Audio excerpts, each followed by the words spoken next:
Shady Hijazy is 18 years old. He lives in Tamra, which is a Palestinian town in the north of Israel.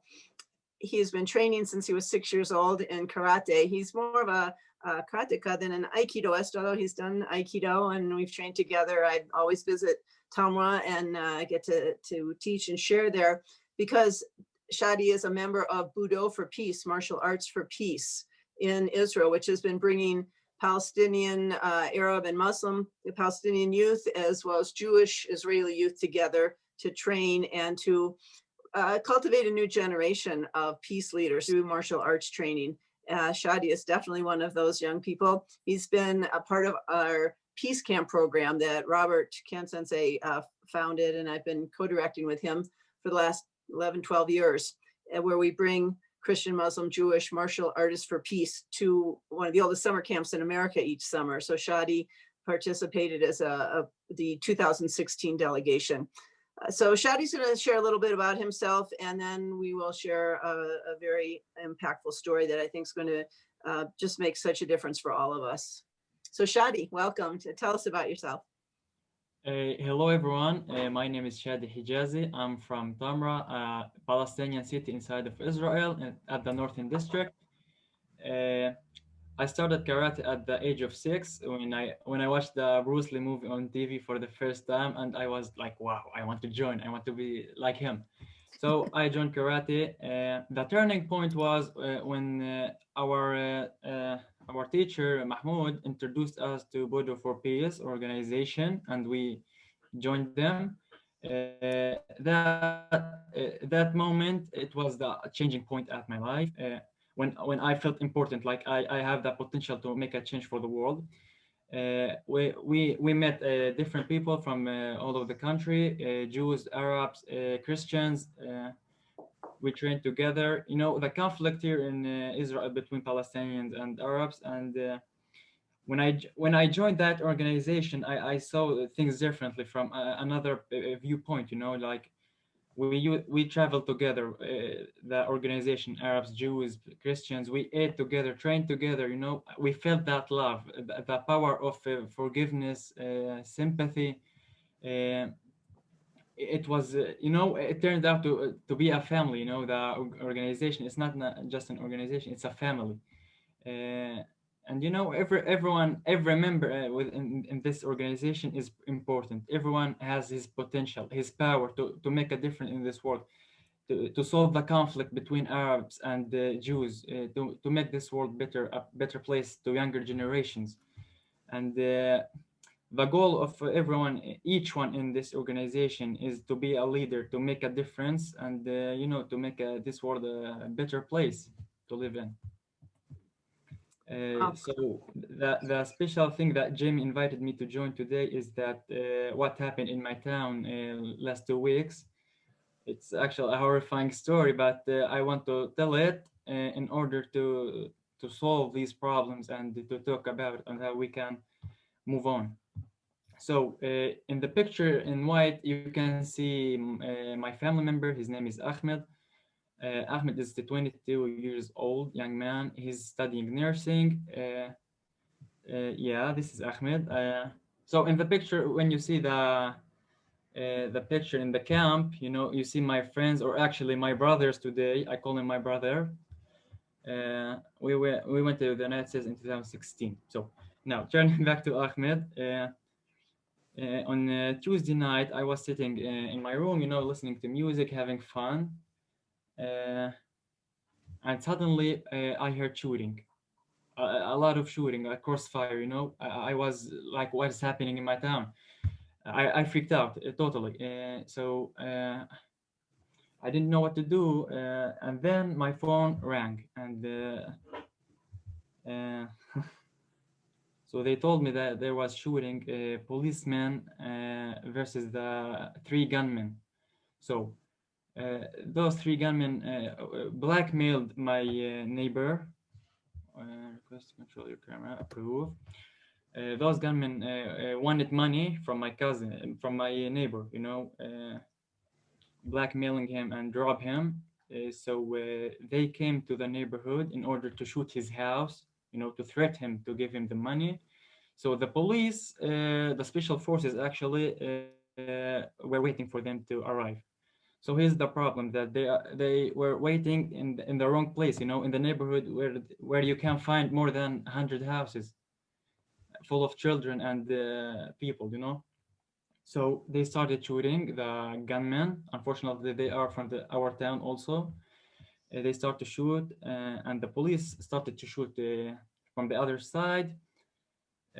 So the police shot two gunmen. One of them died, and my family member, my cousin Ahmed, he's a nurse, almost a nurse, and he was studying for his exam next day with his friend Ahmed.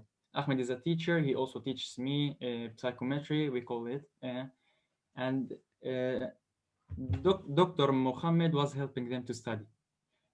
So they freaked out. They went outside to see what happened, and in order to help, to give help if someone is injured or something. So the policemen thought that they were from the gunmen, from the criminals. So they shot my cousin Ahmed. He died immediately, and they tried to shoot Dr. Mohammed. Uh, he hid himself in the car, and he started to say, "I'm a doctor. I didn't do nothing. Just let me help Ahmed." Unfortunately, it was too late. So the thing is how we can prevent these actions to happen. Just we lost such a great man in my town, and it was by mistake. How we can prevent this? So the thing is that it happened in my town when the pandemic began, the coronavirus thing, and the quarantines. So the people didn't have enough money to buy their things, so they started to go to black market, to take debts from them. And here's the problem began. Everyone started wanting money, and unfortunately they carried the gun in order to solve their problem. It's not a problem at all, but and that's what happened. uh, Shadi, one moment, I just think we can all take a moment and just, you know, it's such a huge loss, such a terrible tragedy. And I think all our hearts go out to you. Thank you, Julie. And I would, yeah, and when I contacted Shadi to talk today, I didn't know about this. And then I learned of the story, and I asked him, and you can talk a little more about this. I said, I don't know what you think now about Budo for peace and these things, I mean, just do these ideas or Aikido philosophy and things, is this seem kind of silly, or is it more important? So I'll ask you that now, Shadi, to answer that, because I think this is very serious and very real world stuff. Yes. First of all, the aikido or the karate or whatever sport or martial arts, it aims for values, to value the people, to give respect, to be patient. It's all about the good values, and I guess this is what the society needs. Our society needs the good values, to reach every person and every age. So as a karate member, I learned a lot of things. Violence isn't a solution for the problems at all. Violence only gives violence back. So what I learned at karate, what helped me to move on and to think better, just not about revenge and something like that, just to think wisely and to get myself to do something better. So what I learned at karate is to be patient, like how I learned, like how I waited from the white belt to the black. I spent 12 years in order to get what I want. I was patient, so I learned that from karate to be patient. And to give love to another people. When I was teaching the young children, especially the orphans, I was teaching orphans after I got my black belt. I feel the love in the society and how we can make this world a better place. I thought about all of that, the values that I got. Those values are power to me, those are opportunities to give to the people, to to make this world a better place, how I said. And Also, I learned from karate is that I said that violence isn't an answer. So what we do in karate to win, as a team, we cooperate with each other. We work hard to get what we all want. It's our goal, not my goal. It's our society, not my society. It's it's for all of us. So if it's safe to go outside, then this is what we want. We want to go outside and be happy, train together. Uh, of course, during the quarantine, we couldn't go to the dojo to practice karate, and it was a really bad feeling, and a lot of negativity. I want to point to that, a lot of negativity, and unfortunately, those negativity in some people turned out to be violence or carrying a gun or shooting.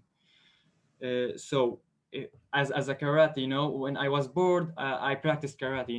My negativity, I got rid of it by practicing, by motion, by everything good, practicing the kata, everything just to get rid of the negativity of the bad thoughts that I got during the quarantine. Unfortunately, some people didn't have the chance to practice karate during the quarantine and get rid of their negativity, and unfortunately, they went to the wrong path in order to get rid of the negativity in a negative way. Unfortunately, what I want to say eventually is that karate and aikido, it's all about the values that you get during your trainings, the values from you get from other people, the lessons from your trainer and from other people. Even if they are younger, you can learn from the younger generations also. It's all about love and sympathy, and that's what I want to give to the world, just a voice of sympathy, a voice of peace. I want to give peace to my children that I learn, that I teach.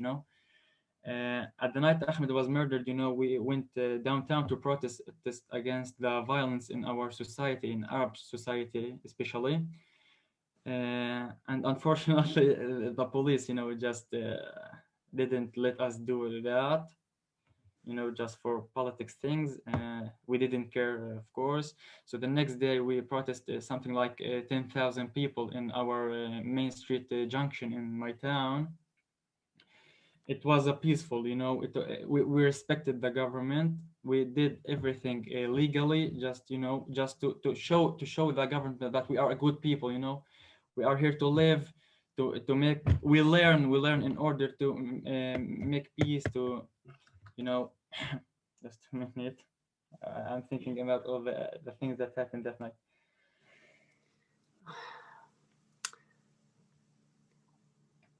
It's now a high percentage of my society is going to high academics. They learn in colleges in order, to make a better living, a better place for our children in the future.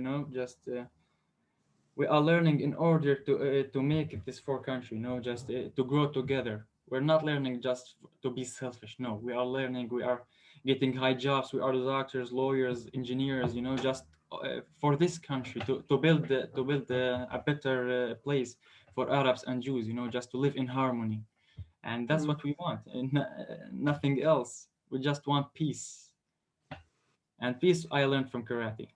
Just knocking the other in the fight in the karate. It's not the point. The point is how to win without damaging him.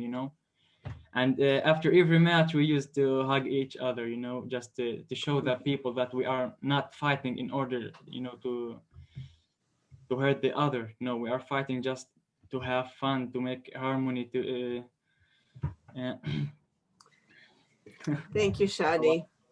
Thank you Thank so you much. so much, Shady. You've shared so much. I want to say almost Shady Sensei. Yes, so much wisdom. Yeah.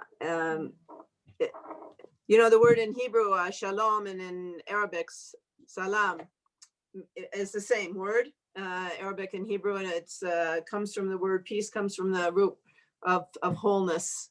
And I think this is what in Aikido and in our training, we practice to become whole human beings and to find harmony with each other and across borders. So very much what we're all doing. Our hearts are with you, Shadi, and it's for all of us. to make peaceful societies and to restore wholeness, especially in this time of so much division. Thank you.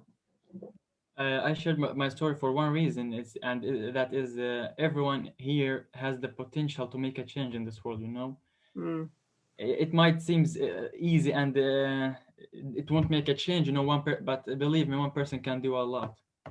mm. Wow. Thank Thank you. you so much, Shadi. We really appreciate the fact that you were willing to come on here and share a story while it's so fresh, it's so difficult to carry in the heart. And it's very inspiring. Your words, we do all want peace. Aikido is called the art of peace. That's what we're pursuing. So thank you for underlining for us the importance of this work at a societal level, not just at an individual level, although it's certainly important there too. But and that'll be the focus of our next session, as a matter of fact, is the idea that we carry this art out into the everyday life and seek to make a difference, seek to share the treasure that we gain from this practice.